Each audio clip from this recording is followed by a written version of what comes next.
We begin with the latest update on Ukraine. As spokesperson Dmitry Peskov says, Russia has made gains and will not give up until it has achieved its objectives. According to him, one of the main goals of the operation, as Moscow calls it, is to protect people in the self-proclaimed Donetsk People's and Luhansk People's Republics.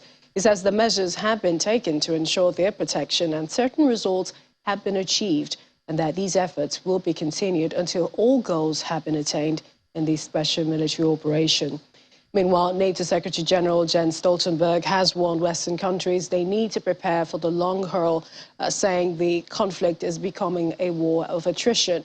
Fighting is continuing in the eastern city of Severodonetsk, which is now largely under Russian control, while Ukraine claims to have repelled 5 attacks in Donetsk and Luhansk in the eastern Donbass region.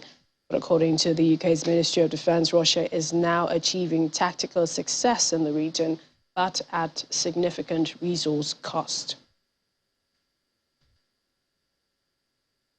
Ukrainian President Volodymyr Zelensky has pledged to continue defending his country as Russia's assault on its neighbor entered its 100th day. In a video message released by the Presidential Press Service, Mr. Zelensky was seen surrounded by members of his team, including the presidential advisor, the chief of presidential staff, the head of his party, and the prime minister, all standing outside the presidential office. In his words, "We have been defending Ukraine for 100 days. Victory will be ours. Glory to Ukraine." A war that Western countries believe Russia planned to win within hours has gone on for more than 3 months, with Moscow having been driven back from the capital, but launching a huge new assault in the east.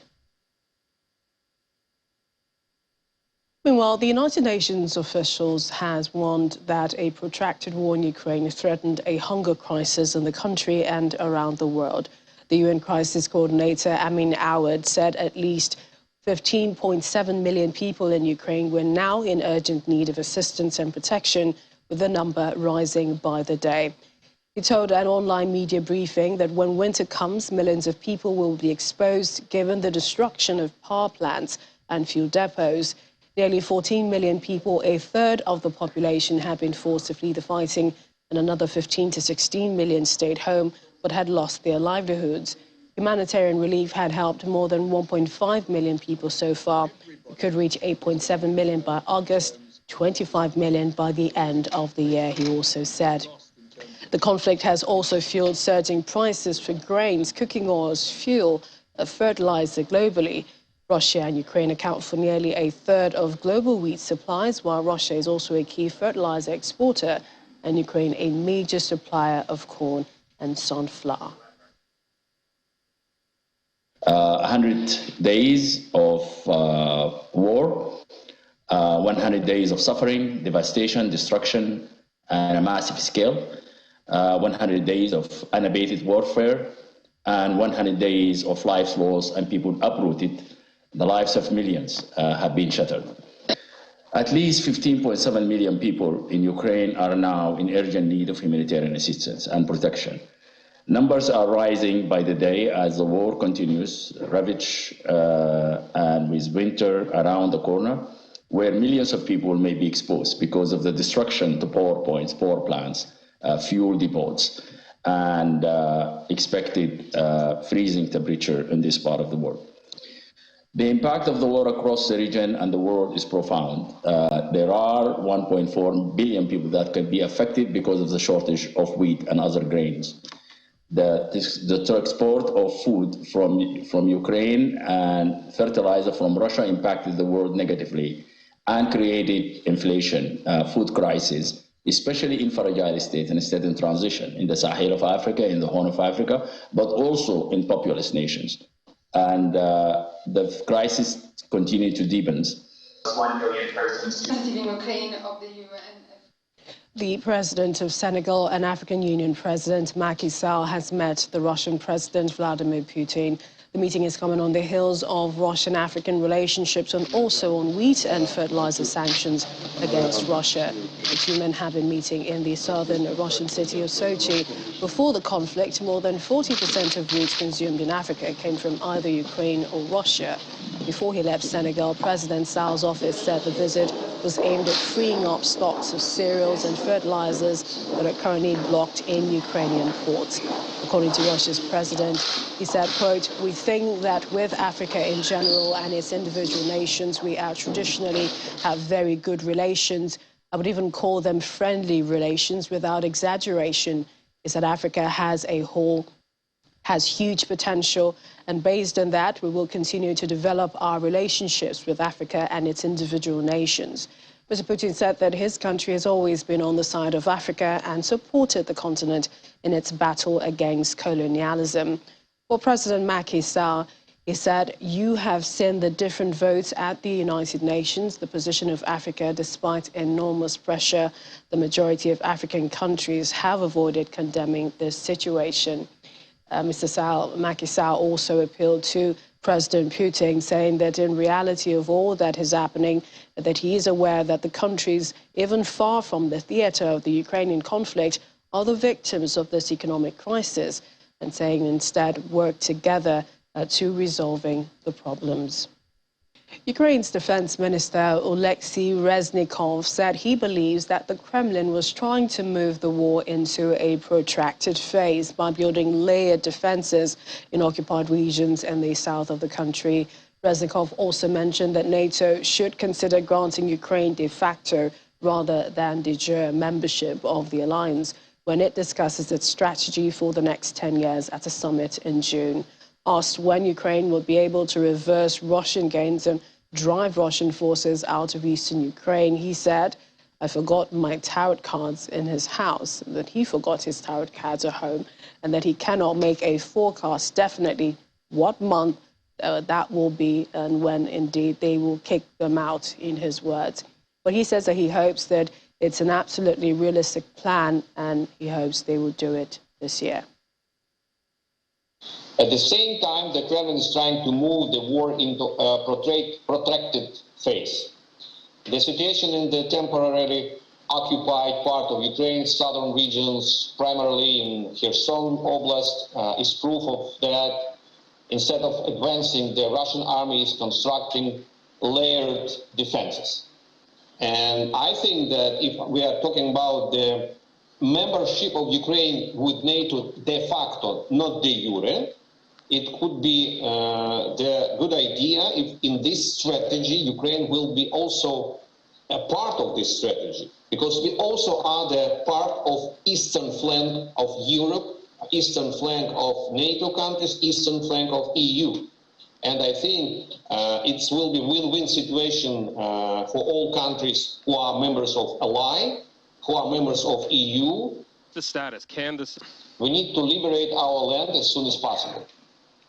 To do that, we need heavy weapons, primarily MLRS. We also need artillery, tanks, aviation, anti-ship complexes, UAVs, anti-aircraft and anti-missile defense systems. We need them fast. We need them in the numbers matching the scope of the challenge we face. Popular opinion for the arms at the very top, MLRS. For more on the situation, joining us right now is Dr. Michael Ogu. He's a senior lecturer at the University of Babcock, Department of Political Science and Public Administration. Thank you for joining us on the program. Thank you for having me, Millicent. Good evening. Good evening. It's been 100 days since Russia invaded Ukraine. How would you describe these 100 days? Well, I think, there are so many horrible ways to describe it, but I think it's been 100 days of chaos, 100 days of uncertainty, because there's really no end in sight, from what we hear from the two parties, there's really no end in sight. So it's a very blurry vision that we see from here, and it's just unfortunate that this is the situation, but it is 100 days of uncertainty, as I've said before. And if we look at what we've seen, witnessed, heard throughout these 100 days after launching his what Russia is calling special military operation, the Kremlin leaders seem to have expected the government in Kyiv to fall quickly. If you remember the first few weeks, Moscow even called on the Ukrainian military to rise up and overthrow the Ukrainian leadership, but that didn't happen. Do you think that Ukraine will ever remain the same?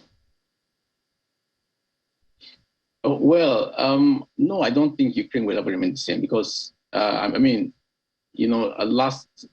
just a few days ago, the ICRC, in the International Red Cross Committee, described the war as a chaos, basically, an incomprehensible chaos, and so it is obvious that Ukraine is basically a shadow of itself now. And Ukraine will never be the same again in terms of infrastructure that has been lost, the brain drain that has resulted from this conflict. People have had to leave almost in their millions.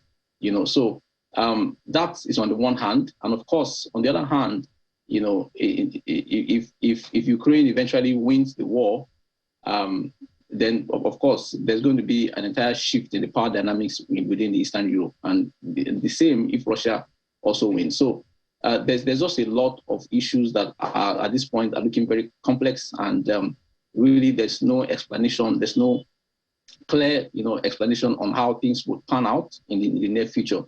But it is unfortunate that this is the situation now. There seems to be a stalemate, which is not helping.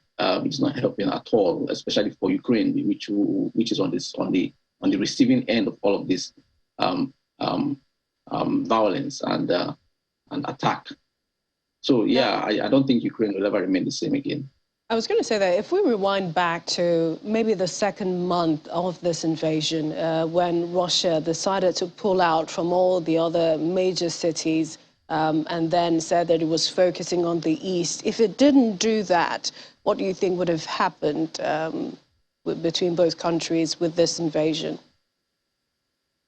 Yeah, so of course there has been the argument that the Russian invasion focuses on the Donbas region, with Donetsk and Luhansk as the focus, of this invasion. But we could see that in the initial stage, it appeared that the attack was, just all around Ukraine. It appeared that the Ukrainian government was about to be seized by the Russian military.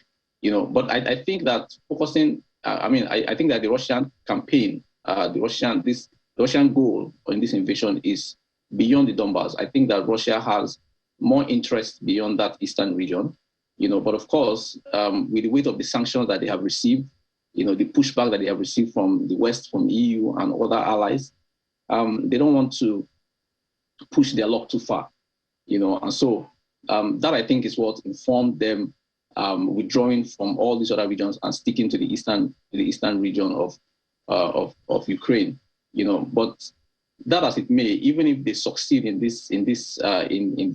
they conquer the eastern region, I think that if something is not done, in terms of the responses from EU, and if Russia is allowed to win this war and seize the eastern part of Ukraine, I don't think they're going to give up at that point. I think they will ask for more, in the near future. So there's just a whole lot that is at play, and sadly, people are going to reply to this, but that's the situation on ground. And the pleas from Kyiv for more weapons from the West are constant, from President Zelensky, the Defense Ministry. But the U.S. recently made very clear that the longer-range missiles they will provide are not for hitting Russian territory. It fears an escalation. Moscow says, the U.S. and other countries are adding fuel to fire. But some people, like the Baltic republics, have voiced frustration over what they are calling as the West's reluctance to give Ukraine everything it needs. Is this valid? Well, I don't think the West can give Ukraine everything that it needs, right? Because if that were the case, then of course the West, and EU will also allow Ukraine to come into NATO and all of those other things, which we have seen how they played out in the past. So the idea of giving Ukraine all that they need is far-fetched, but we see that US, EU, the UK, all these allies, all these authorities are on the side of Ukraine, are doing as much as possible that they can to support Ukraine, and also not escalate the war beyond what it already is. So all the continued support, military support that is provided to Ukraine is what has kept Ukraine this long in the conflict in the first place, because without this level of military support, that Ukraine is receiving, I think Ukraine would have fallen a long time ago to the Russian forces. So that is what's keeping Ukraine up. And I think that also, the West is trying to make a statement, not allowing Russia to get away with this kind of bullying, as some will call it, because if that happens, then it means that democracy, it is basically a spit on the face of freedom and democracy and all of that. So I don't think that the West would give Ukraine all that they need, even though perhaps they might want to do that, but they wouldn't want to like you just said, add fuel to the fire and let this war prolong beyond what we can already see on the ground. So I think that so far Ukraine is receiving as much support as they can get, with the circumstances that are currently on the table. And for some analysts, they're saying that Russia will be able to take over the eastern parts, especially Severodonetsk, in the next 2 weeks. But a lot of people disagree and still reacting based on whenever they get more weapons. But let's move over to the negotiations, talks between Russia and Ukraine. They started up soon after Russia's invasion. There were several rounds of negotiations, but they didn't produce any agreement. Are we left with the decisions on the battlefield as it stands? Well, perhaps yes and no. Yes, in the sense that so far, because all the talks so far have not yielded any positive outcome. It appears that factors like the food crisis that is currently ongoing, humanitarian issues that have resulted from the war, and all these things would push states to, or would basically push these other allies, the UN and co, to force Russia and Ukraine to come to the negotiation table and sort this thing out. So all these perhaps, even though they are not necessarily, war issues, but they are also issues that have resulted from the war that is ongoing. And I think that those are things on the battlefield that can help to bring about negotiation. And no, in the sense that, of course, we could see, like you mentioned earlier, that the African Union is already coming into the question. So it appears that the war between Russia and Ukraine is already extending even beyond Europe, and Africa is beginning to feel the heat. So the longer the war continues, or the longer the invasion continues, the more actors are affected, the more states are, affected by this, and of course, the more pressure would be on both parties, Russia and Ukraine, to talk and sort this out. So I don't think that that there's completely, it doesn't appear that all hope is lost in terms of peace talks, but eventually they're going to get to that point. It's just that we don't know when. And of course, we can only see, or we can only tell as events continue to unfold on the battlefield, and of course, in negotiation rooms too. Of course, we could see the efforts that Turkey is making too, to help fast track the conversations, negotiations between these two parties. And I think that Turkey, is being very strategic about their negotiation or their involvement in the conflict, because they have not imposed any sanction on Russia, and they have also they have also provided some support to Ukraine in the past, so it is all just very, very strategic and very diplomatic to put themselves in a position where they can still, mediate, between these two parties, so, and perhaps we'll see more of these things continue, especially as the war lingers. Because it can't last forever, obviously. We definitely hope not, and most especially the people of Ukraine who are bearing the brunt. We appreciate your time. Thank you so much, Dr. Michael Ogos, the Senior Lecturer at the University of Babcock, Department of Political Science and Public Administration. Always a pleasure having you join us. It's always a pleasure, yeah. Thank you very much for having me.